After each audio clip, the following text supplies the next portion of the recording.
Papa. So my name is Foibe Kanguru, and I've been studying the material of Ahmad, the story of Ahmad, with my friends, and right now I'm going to introduce you to them, so let's go. This is Miriam, say hi. This is Ndapi. This is Didia.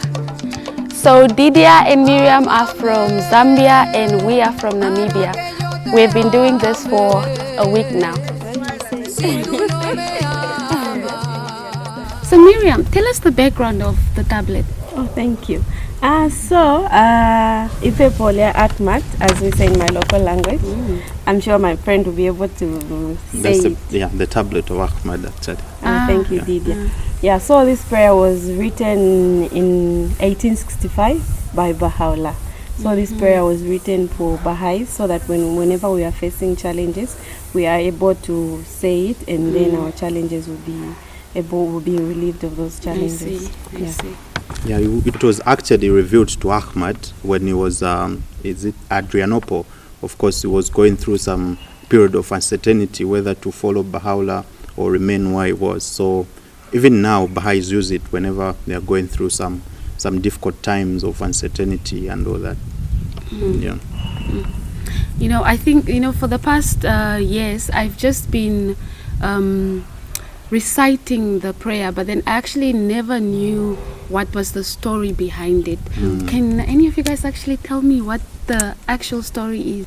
Okay, let me tell you a few details about the story of Ahmad. So Ahmad left his home at the age of 20 because his family was not conducive to his spiritual development.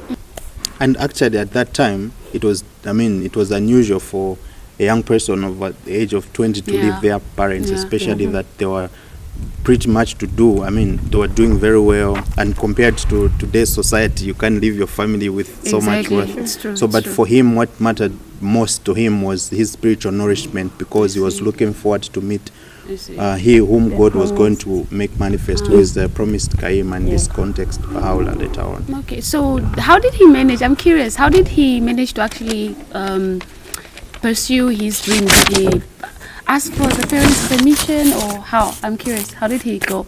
Well, in the story we're told that he didn't get a lot of things. He just packed few things and he left to India. And of course he he was raised in a Muslim background, so he would recite some of the verses 1,000 times, so that God really would reveal that person who would lead him to the promised Kaim. Yeah, that's the way it seemed. Then when he went to India, in Bombay to be more specific, of course he was disappointed. He left back because he couldn't find the signs or the people that would portray the signs that he was looking at. He came back to Persia, and the rest goes on. So he went back to Kashan. He made his home. He got married, and he became a hand weaver actually. So one day, Ahmad got help from Mullah Saeed Abdul. Yeah. How did he get the help? Of course, the help actually, it was just to identify some of the signs of the promised Kaim. I guess that's the help that he got. Then he was led to somebody who knew the Bab. Okay, so then I think in the story, we forgot something. In the story, there was a part when they were attacked, and then he slept in the windmill. I remember that he slept under what was that? For 40 days. For 40 days, but then there was a friend of his that used to bring him food. Oh, and stuff. He slept in a wind tower. Yeah. Exactly. Yeah. I remember that part as well. Yeah, during the persecution of the Babis, because you remember at that time it was difficult the environment wasn't conducive for the Babi community. Of course, even him wasn't excluded, he wasn't immune to being attacked. So it was during that time when actually they were attacked, and together with him, and we had to spend all those days just for his safety. Yeah. So how did he get out of that? Did he stay under that place for good, or how did he get out of the place? No, actually he left because it became so difficult for him to leave, so he left for Baghdad then. Yeah. then of course in his departure, I mean, he didn't just leave openly. Yeah. They were pretending to be Muslim, part of the Muslim I community, remember just that to story. fit in, just And- for them to meet Bahá'u'lláh. Yeah. They were even saying their prayers just like every other Muslim was doing, and then until they reached their destination. And then they realized. They realized that with the friend they were going to the same Exactly. the same They had to house. hide their identities. Okay. Yeah, and finally his goal was fulfilled.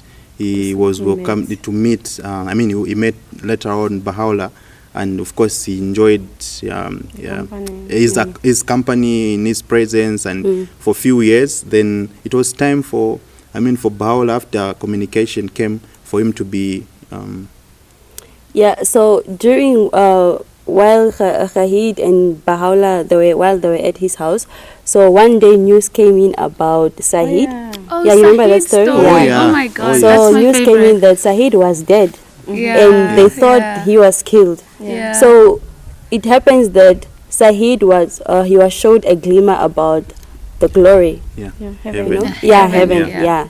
So they went to his body and they found a laser blade. His body Yeah. lying with a laser. So they buried his body, and so Sahid sacrificed himself. Yeah, that's actually one of my favorite stories. Oh, yeah. Yeah. And actually, part of the story, what's actually leading to the revelation of the tablet of Ahmad, is when, of course, remember that Ahmad met when he was still enjoying Bahá'u'llah's presence. It was time for Bahá'u'lláh to move to another city, and of course he moved to Constantinople, and Ahmad remained. Was it in Baghdad or Adrianople? So of course he still wanted to follow where Bahá'u'lláh was. So and it was during the time in the story it's not clear on how Bahá'u'lláh got the communication that Ahmad was still at the level of uncertainty. That's when he actually revealed the tablet, just to encourage him, because it was during the time when Ahmad wasn't even really sure of the will that he needed to follow to follow the will of Bahá'u'lláh. He had to fulfill. Then he was written the tablet. Then he was sent back to Persia, where he needed now to teach, to teach the Babi community. So of course their life wasn't easy. It wasn't easy. It wasn't. Tell me about how he went to the Babis and then revealed to the Babis that Bahá'u'lláh was the promised one. I like that part. Nice. Remember, the Babis were so much, they were so much captivated by the teachings of the Bab. So of course, and now looking at the persecution they had gone through, that they had to hide some of the teachings that the Bab revealed in wars, where they would even cover them and all that. So they were a bit aggressive to some extent, because they wanted to protect. They didn't know who to trust, so to say. And now Ahmad came to share. No, I've come with a message of the promised Qaim. It's not easy just to accept.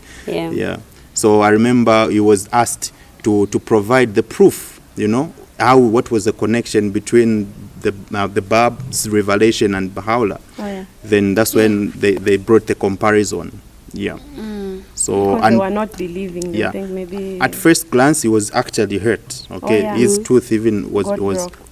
Then he had to go back again. Then had to when they saw the comparison, the similarities, that's when they accepted the faith and embraced it. Then he proceeded to the other cities.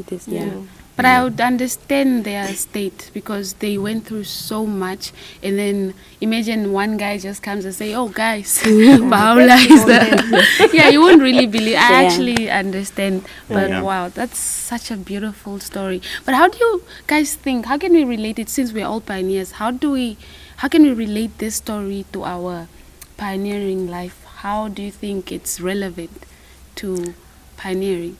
Well, I would call Ahmad was a pioneer in transit, because, he didn't dwell in one place, but he was seeking for the promised Qaim, for the promised one, until a point where he found him, and he had to submit Bahá'u'llah's will to teach the Babi community, I guess, and it wasn't easy. The same pioneering would be sent to places where we've got nothing in common from where we're coming from. Exactly. Yeah. And it will be difficult, it can be difficult at first to just adapt the culture and everything, and of course the opposition may be great. So but the tablet of Ahmad is a great reminder. Even Ahmad's story is a great reminder that everything will really come to its place. Oh, that's really beautiful. Yeah, and also saying the tablet, reciting it when we're going through difficulties, just reciting it and memorizing it if we can. Have any of you memorized it? I haven't yet, but I'm trying. We are in that We're in the process, but we're in the process. But otherwise, it's got really greater impact. It's got really greater impact. I remember being encouraged to recite it whenever we're passing through some difficulties, and you see, doors opening.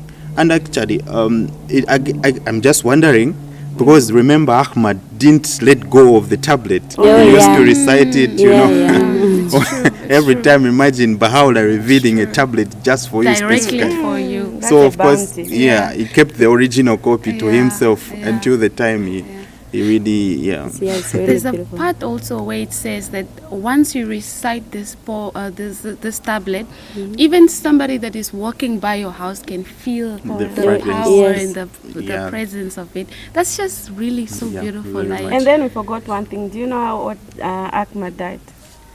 113 years. Yeah. I'm sure the tablet helped him to be sustained to that Until age. then, yes, it's true. Until Bahá'u'lláh, Oh my God, until he fulfilled Bahá'u'llah's mission. Actually, it's such a nice story. So A very something- beautiful It's one. very Yeah. emotional. I'll make an effort to start memorizing it, Same. so that it's Personal easy in case you don't have a copy sensory, personal- You have it in you your have head. it in your head, and it's True. easy to reflect upon it. True. Yeah. I guess it has been really nice, you guys. Yeah. Well, thank you so much for the insights. I really learned a lot. Hope to see you guys again. Sure. Yeah. No, of thank course. you for visiting Oh, us. thank you. I hope I didn't At take least up your time. you've helped us revise. It helped Yeah. me too. It helped me. Like the more you say, the more it will. The better it becomes. Thank you for I'll coming. see you guys again. We just continue. Okay. We'll just finish up with what